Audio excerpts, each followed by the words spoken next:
ওসমান হাদির মৃত্যু ঘিরে দেশের শীর্ষ দুটি সংবাদপত্রের কার্যালয়ে হামলার ঘটনায় গভীর উদ্বেগ প্রকাশ করেছে আন্তর্জাতিক মানবাধিকার সংস্থা হিউম্যান রাইটস ওয়াচ।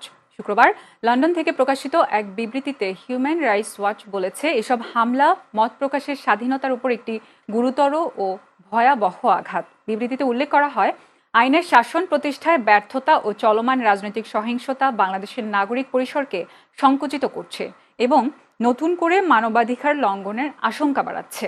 এদিকে ওসমান হাদি হত্যাকাণ্ডের নিন্দা জানিয়েছেন জাতিসংঘ মহাসচিব আন্তোনিও গুতেরেস। তিনি বাংলাদেশকে আন্তর্জাতিক মানবাধিকার মানদণ্ড অনুসারে দ্রুত ও নিরপেক্ষ তদন্ত পরিচালনা করারও আহ্বান জানিয়েছেন। শুক্রবার নিউ ইয়র্কে জাতিসংঘ সদর দপ্তরে দেয়া ব্রিফিংয়ে মহাসচিবের মুখপাত্র স্টিফেন দুজারিক এ তথ্য জানান।